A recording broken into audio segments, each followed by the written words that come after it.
Hey guys, welcome to the True American Real Patriot podcast. So today we're going to discuss Donald Trump's call with Jake Tapper and how Trump is saying everything is going well and ahead of schedule. However, we think caught by surprise by some of Iran's actions. So I don't see how that's reconciling. Nick, you have any thoughts before we get into the video? Yeah, we're not getting a presidential address, but luckily Trump is calling Jake Tapper to give updates. Well, we had a prime minister address from Netanyahu. You could look that one up because Trump's not able to explain it to the American people in public forum except for that 6-minute video with a fucking ball cap in Mar-a-Lago. But he did call Tapper. He did call Tapper, and he had Netanyahu do him a solid by explaining the war to the people.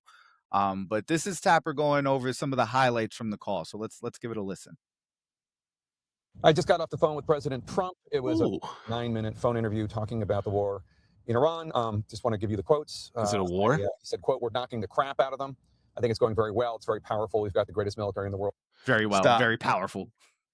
So, I mean, obviously knocking the crap out of them is important, out of Iran is important. I will say, though, we also knocked the shit out of Vietnam from the air. And how did that work? Not too great. Not too great. They're still communist, I believe. The whole fucking country. World, and we're using it. I asked the president how long he thought this war might last. He said, "I don't want to see it go on too long. I always thought it would be 4 weeks, and we're a little ahead of schedule." Stop. So the war's going to go on for 4 weeks, right? Great. What are the fucking objectives? What are we trying to accomplish in those 4 weeks? Is there an answer to that question yet? Not a clear one. I mean, they're going to say to prevent Iran from getting nuclear weapons. And they've even, you've had Marco Rubio go out there and say there was an imminent threat.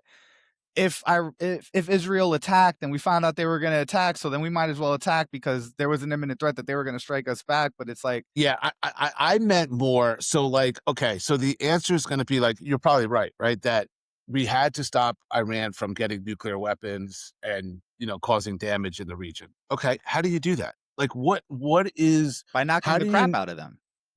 But how do you know you accomplished your goal other than by knocking the crap out of them? You know what I mean? Like when will you be like, okay, we've accomplished X. And so now Iran is not able to get a nuclear weapon. Is it like getting all their uranium?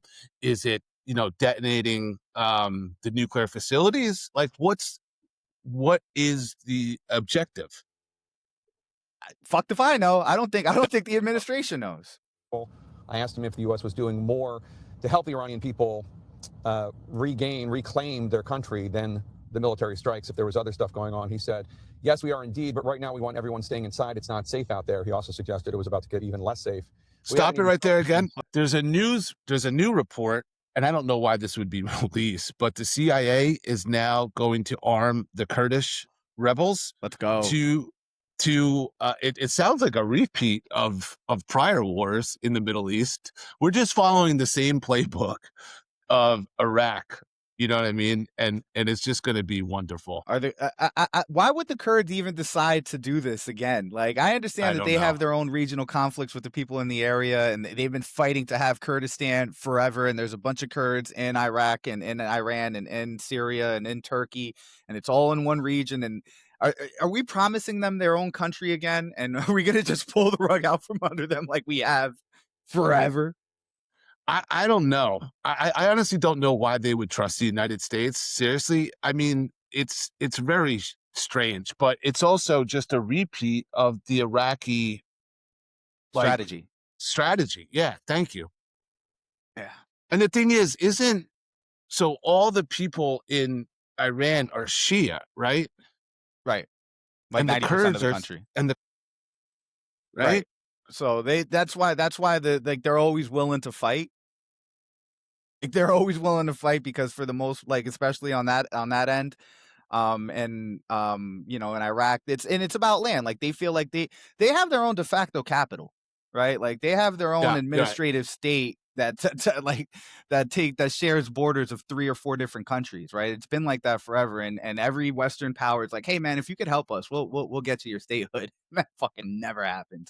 Never happened. I would venture to say that almost nobody's been fucked more outside of the Palestinians than the Kurds. No, I think that's right. Didn't Trump recently just fuck them too? Like they I'm pretty sure there was a big incident where like we took away support from the Kurds and Every they got president since slaughtered by fucking Turkey, Reagan I has think it fucked them, was. bro. Yeah. But anyways, we digress. Yeah.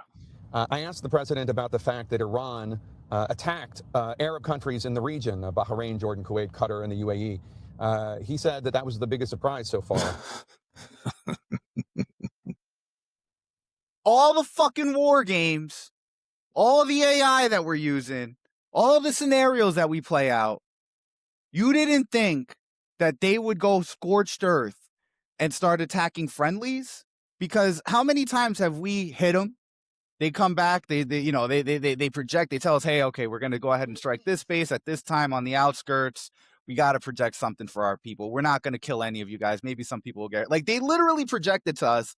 And then we come to the table and then we're like, all right, man, you guys got to stop with this. And, okay, and negotiate a little bit. There's some talks. And then 6 months later, Israel strikes them or whoever fucking strikes them. And this has been going on in perpetuity for decades. Right? Why the fuck would they trust us? No, I mean, I don't think they do. I mean, especially you can just go back in the Obama years, right? So there was some normalization.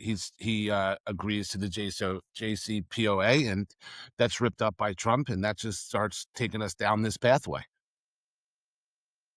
For him and his team. Quote, we were surprised. We told them, meaning the Arab countries, we've got this.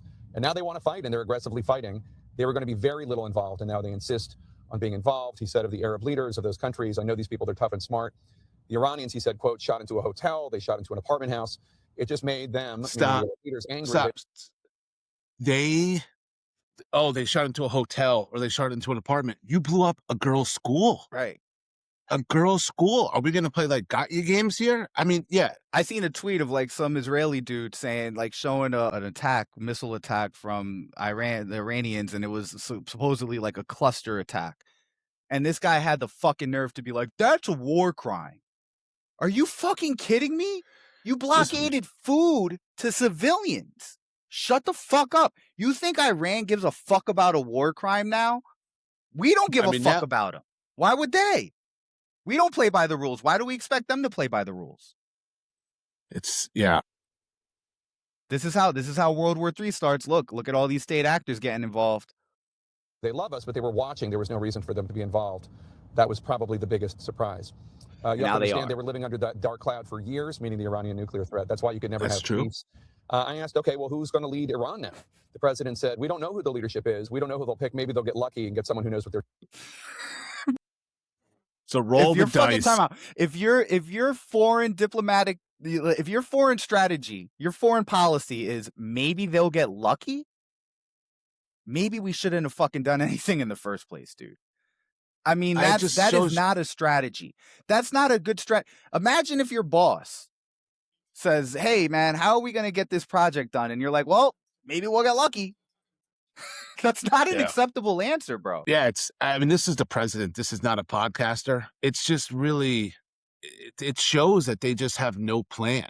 I mean, I've been saying this. The easy part was to bomb the shit out of them, right? We have the best military in the world. We have the greatest Air Force, and we have a lot of weapons. We spend $1.1 trillion a year on our military. And they're very good at what they do. So they can bomb things with precision, and that's what they did. And they were able to kill a lot of the top leadership of the Iranian government. The harder part is now what?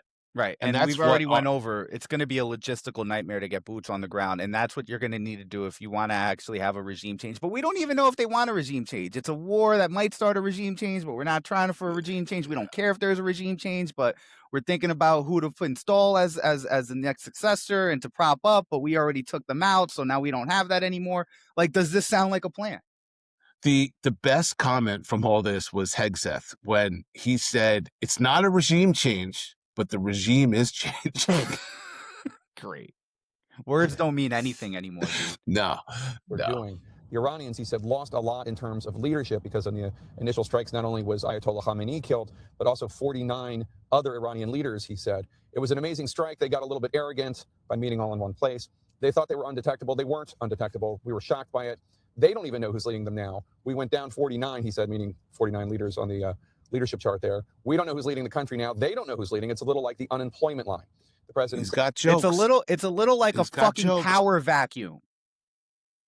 And you never want power vacuums in a region that has 92 million people in that country. It's not a little bit like an unemployment line. It's a little bit like a fucking power vacuum. We're fucking led by retards, bro. Sorry for the word, but that's what it is. We're led by a bunch of fucking idiots, dude. Any last thoughts, Nick? It's really sad what's happening here. You know, the fact that we're getting information about the war because the president called Jake Tapper, or He Jake doesn't even Tapper have called the president. He doesn't even have the fucking stones to look at the American people and do this from the fucking Capitol. No, and when he does, right, like he talks about his goddamn ballroom again, you know, and so it's like 6 American soldiers have been killed in this war, and they won't even call it a war. They call it a military action or something. Like, it's like the way that they're parsing words is just strange. And think about this. There were 7 soldiers, right, that died when we pulled out of Afghanistan, right? We withdrew over 100,000 military personnel out of Afghanistan. We lost 7 of them. To go ahead and finally abide by the peace agreement that Donald Trump agreed to. Biden actually did that. He lost 7 people. His popularity crashed. People didn't let him live it down, gave him shit for his entire presidency, will still give him shit about it. We just started the operation and we already lost 6. And this was an unprovoked attack. They didn't hit us. I can't stress that enough. They didn't hit us. The best part of that peace deal that Trump signed with the Taliban is he invited the Taliban to Camp David, and he had to be talked out of that by his administration about how horrible a look it would be to have the Taliban in Camp David. And I guess he changed his mind. He just thought it would make him look tough. And I guess finally somebody in the previous administration was able to talk him out of doing something really stupid, but he has nothing but fucking idiots around him now. So good luck on that one. But listen, guys, hopefully you guys enjoyed the show. Don't forget to like, subscribe, comment, share, and hit the bell icon to get notified when we drop a new episode, and we'll talk to you guys soon. Peace.